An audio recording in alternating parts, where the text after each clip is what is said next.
You're listening to AI Prism from Seoul Economic Daily. It's Thursday, May 7. I'd like to share some thoughts about Industry Daily. Imagine if the plastic trash sitting in your recycling bin wasn't just waste, but, a vital geopolitical asset. Today, we're doing a deep dive into how shifting global alliances and the explosive demand for AI are structurally rewiring supply chains, specifically looking at South Korea. It really is a massive structural shift. I mean, if you look at South Korea's petrochemical sector, they historically import about 70% of their crude oil from the Middle East. Right, which makes them incredibly vulnerable. Exactly. In today's climate of geopolitical tension, relying that heavily on one region makes your entire feedstock supply chain highly exposed. Which is forcing a pretty fascinating pivot.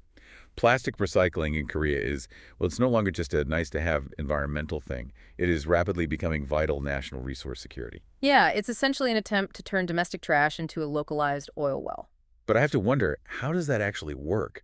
And can it even scale fast enough to offset that heavy dependence on imported crude? Well, it is scaling rapidly because the underlying tech has evolved. We aren't just melting and reshaping plastic anymore. They are using supercritical pyrolysis. Oh, interesting. What does that entail? Basically, it applies intense heat and pressure to break waste plastic all the way back down into its original crude oil state. For example, LG Chem just invested 310 billion won, which is roughly 221 million US dollars, in a pyrolysis plant over in Dangjin. Wow, okay. And what kind of output does that kind of money get you? That facility can take 10 tons of waste plastic and yield 8 tons of usable oil. Wait, 8 tons? That is a remarkable conversion rate. It really is. And you have SK Chemicals scaling a depolymerization joint venture in China to handle 32,000 tons annually. Plus, GS Caltex is taking this pyrolysis oil and feeding it directly back into their refining processes. So the financials on this must be taking off. Oh, definitely. The domestic market for this is forecast to grow from 1.67 trillion won, which is about 1.19 billion US dollars, up to 2.85 trillion won. So roughly $2.04 billion by 2027. So while Korea is aggressively securing its domestic resource base, they are simultaneously exporting physical infrastructure outward. Right, specifically along the historic Silk Road. Hyundai Rotem recently launched its first overseas commercial bullet train service in Uzbekistan. In Uzbekistan, I mean, that's a major milestone. Yeah, it cuts the travel time between Tashkent and Khiva from over 14 hours down to about 7 hours. That is huge. To give you some context on the tech here, KTX is Korea's high-speed rail brand. Yeah. And this specific project uses their KTX EM technology, right? Yes, which is a distributed power system, meaning the motors are distributed throughout the train cars. Right, rather than just having a single engine pulling from the front. Exactly, and they customized it to run at 250 kilometers per hour in extreme desert heat. It actually involved 600 different Korean suppliers to get it done. That is a massive physical infrastructure achievement. But while high-speed rail is vital for moving people, the real battleground for modern infrastructure is moving data.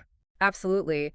The biggest infrastructure boon happening right now is digital, specifically AI data centers. You can see this vividly in Samsung's Q1 numbers. Oh, for sure. Their Device Solutions, or DS division, which is their memory chip unit, posted massive numbers. Yeah, revenue hit 133.9 trillion won, or roughly 95.6 billion US dollars, and operating profit reached 57.2 trillion won, which is about $40.9 billion.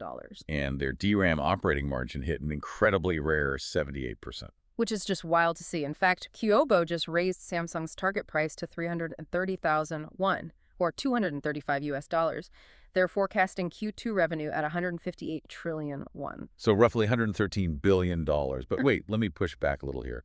With DRAM prices up 94%, isn't this just a classic cyclical peak? We've seen memory markets boom and bust so many times before. It is a logical concern, yeah. The structural mechanics are just different this time. We are seeing sustained permanent demand for high bandwidth memory, or HBM. Right, because this isn't standard storage. It's stacked memory designed specifically to feed data to AI processors at lightning speeds. Exactly. Combine that strict AI requirement with Samsung's transition to the 1C nano process node, which shrinks the circuitry to make the chips vastly more power efficient, and you get a permanent product mix improvement. It's not just a temporary supply-demand mismatch. What's really striking for anyone tracking these supply chains is how this digital boom is entirely divided by geopolitics. Oh, completely. The U.S. and allied markets are surging. The Philadelphia Semiconductor Index, the SOX, was up 54% in just 25 sessions. Right. Meanwhile, China is structurally locked out of that specific rally. The Hang Seng Tech Index is down 10.6% year-to-date. Because of U.S. export controls and technology decoupling, Chinese tech giants simply cannot participate in this U.S.-aligned AI supply chain. And building out that U.S.-aligned AI infrastructure brings us right back to physical constraints. You need immense amounts of electricity to run these data centers. Which perfectly explains the recent surge in the KOSPI 200 heavy industry sector. Right, which includes Korea's heavy electrical equipment, known locally as Jungjanji. That index is up 26%, precisely because, well, you cannot run advanced silicon without heavy metal. Exactly. These AI data centers are creating multi-year global shortages for fundamental grid components. They need massive transformers to step down voltage from the grid and complex switchgear to protect the circuits. It really connects the dots on everything we've covered today, from rewiring waste chains to secure oil to rewiring the grid for next-generation computing. It's all incredibly interconnected. It leaves you wondering, will physical power grid capacity, rather than the advanced silicon itself, become the ultimate bottleneck for our global AI ambitions? That's today's AI Prism, Industry Daily. This episode was produced with AI assistance based on Seoul Economic Daily reporting and reviewed by a human editor. AI Prism is a Won I4A award-winning series. We'll be back tomorrow. You've been listening to AI Prism from Seoul Economic Daily.